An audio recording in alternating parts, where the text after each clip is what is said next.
Depuis que les êtres humains commercent, ils se battent pour l'argent. De l'or aux pièces de monnaie, des billets de banque aux virements électroniques, chaque innovation monétaire a redistribué le pouvoir entre États, institutions et individus. Mais la bataille qui se déroule aujourd'hui autour des monnaies numériques dépasse tout ce qui l'a précédé. Ce n'est pas une simple évolution technologique, c'est une guerre silencieuse pour le contrôle absolu de l'économie mondiale. Et contrairement à ce que voudraient nous faire croire les discours officiels, cette guerre n'a strictement rien à voir avec la liberté.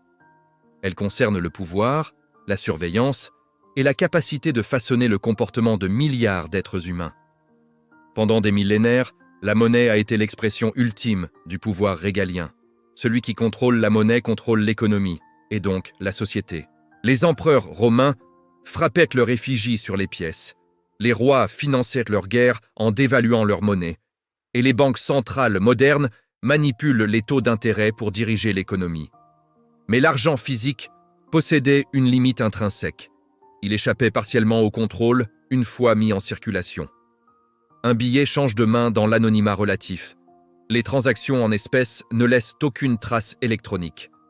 Cette opacité frustrante pour les États a toujours représenté un espace de liberté pour les citoyens. Les monnaies numériques de banque centrale effacent définitivement cette limite en offrant au gouvernement un contrôle total et instantané sur chaque centime dépensé par chaque citoyen. Les CBDC, ou monnaies numériques de banque centrale, ne sont pas simplement de l'argent dématérialisé. C'est un outil de surveillance et de contrôle d'une puissance jamais vue dans l'histoire humaine. 93% des banques centrales mondiales explorent activement les CBDC selon la Banque des règlements internationaux. 134 pays, représentant 98% du PIB mondial, développent ou testent leur monnaie numérique.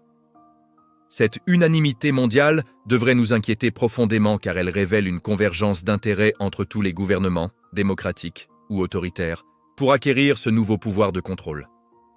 Prenons l'exemple chinois qui montre sans ambiguïté ce que les CBDC permettent vraiment. Le yuan numérique traitait plus de 7 000 milliards de yuan de transactions en 2024, avec 300 millions de portefeuilles activés. Mais contrairement à l'argent liquide, chaque transaction en yuan numérique est enregistrée, tracée et analysée par les autorités chinoises. Le gouvernement sait exactement combien vous gagnez, où vous dépensez, ce que vous achetez et avec qui vous faites affaire. Cette surveillance totale permet d'intégrer le yuan numérique au système de crédit social chinois qui note les citoyens selon leur comportement. Si votre score social baisse parce que vous avez critiqué le gouvernement ou acheté trop d'alcool, le système peut automatiquement restreindre vos capacités d'achat, vous empêcher de prendre le train ou bloquer vos transactions. Ce n'est plus de la science-fiction dystopique, c'est la réalité opérationnelle en Chine aujourd'hui. Les gouvernements occidentaux protestent pieusement qu'ils ne feraient jamais une telle chose, que leurs CBDC respecteront la vie privée et les libertés. Mais cette promesse est structurellement impossible à tenir. Une CBDC programmable, et toutes le sont, permet par définition d'imposer des conditions d'utilisation. Le gouvernement britannique a explicitement discuté de la possibilité de programmer les CBDC pour qu'elles ne puissent être dépensées que pour certains biens conformes aux objectifs gouvernementaux. Tom Mutton de la Banque d'Angleterre a expliqué sans détour que la programmation signifierait que l'État ou un employeur pourrait contrôler la manière dont l'argent est dépensé par le bénéficiaire. Imaginez recevoir une aide sociale que vous ne pouvez dépenser que dans certains magasins, pour certains produits, dans un rayon géographique limité. Imaginez que vos achats de viande soient plafonnés pour des raisons climatiques. Imaginez que votre compte soit gelé instantanément si vous participez à une manifestation jugée illégale. Tout cela devient techniquement trivial avec les CBDC.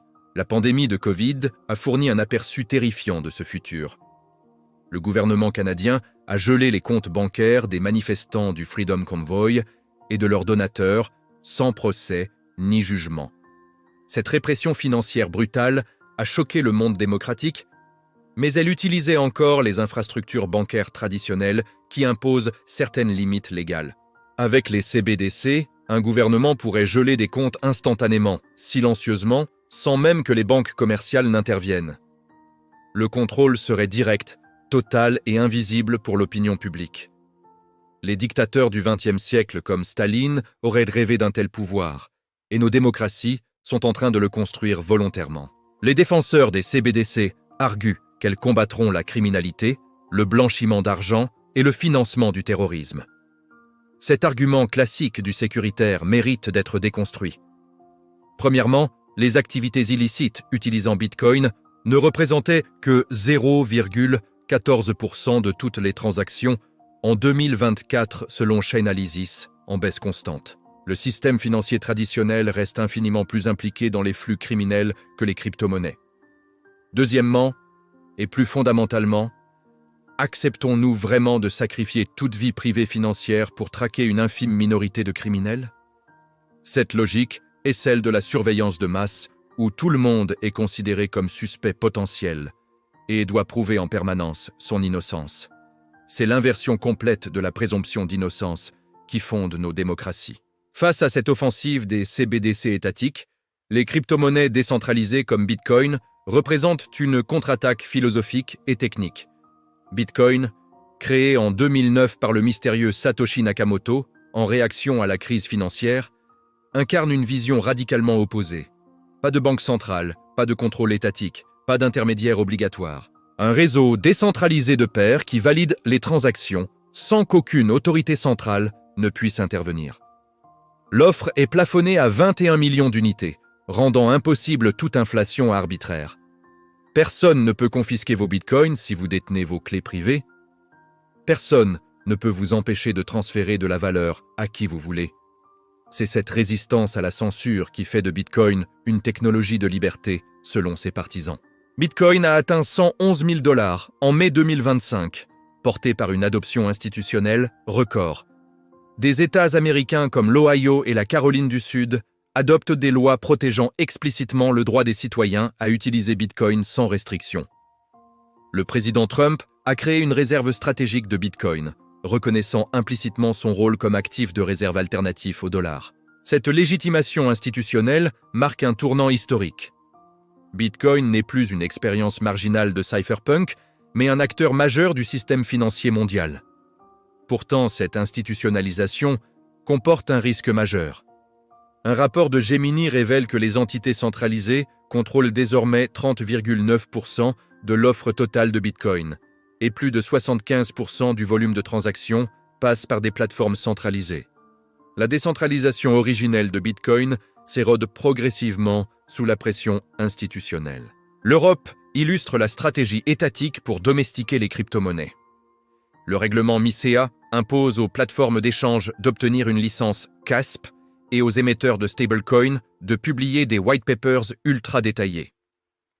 La directive DAS8 force ces plateformes à partager automatiquement toutes les informations sur leurs utilisateurs avec les autorités fiscales des 27 pays membres. Chaque transaction devient traçable, chaque adresse est reliée à une identité réelle. Les promoteurs de ces règles parlent de protection des consommateurs et de lutte contre la fraude. Les utilisateurs de crypto-monnaies y voient une destruction pure et simple du pseudonymat qui faisait l'intérêt de ces technologies. La liberté financière promise par Bitcoin se heurte frontalement à la volonté de contrôle des États. Cette bataille idéologique entre CBDC et crypto-monnaies décentralisées structure désormais la géopolitique mondiale. La Chine voit le yuan numérique comme une arme pour contourner le système SWIFT dominé par le dollar américain et étendre son influence économique. Le projet mBridge, développé avec les banques centrales d'Arabie Saoudite et des Émirats, permet déjà de régler des transactions pétrolières en yuan numérique sans toucher au dollar. Cette menace pour le pétrodollar explique pourquoi Trump s'oppose farouchement au CBDC aux États-Unis tout en soutenant Bitcoin. Washington comprend que perdre le monopole du dollar signifie perdre le pouvoir de sanctionner n'importe quel pays en le coupant du système financier international. L'Europe hésite entre ces deux modèles. L'euro numérique avance lentement, paralysé par les inquiétudes sur la vie privée et la résistance du secteur bancaire. La BCE promet que son euro numérique protégera la confidentialité, mais personne ne croit vraiment à cette garantie quand les mêmes autorités imposent simultanément DAC8 qui détruit toute confidentialité des transactions crypto. Cette schizophrénie réglementaire révèle que les États européens veulent les deux. Le contrôle absolu des CBDC et l'innovation des crypto-monnaies, sans comprendre que ces objectifs sont structurellement contradictoires. Pour le citoyen ordinaire, ces batailles géopolitiques semblent abstraites et lointaines. Elles ne le sont pas. Les décisions prises aujourd'hui sur l'architecture des monnaies numériques détermineront la liberté ou la servitude financière de milliards d'êtres humains pour les décennies à venir. Si les CBDC deviennent le standard mondial, nous entrerons dans une ère de surveillance financière totale où chaque achat, chaque don, chaque transaction sera enregistrée, analysée et potentiellement contrôlée par les autorités. Vos économies pourront être confisquées instantanément, vos dépenses limitées selon des critères politiques ou sociaux, votre accès aux services financiers conditionné à votre obéissance.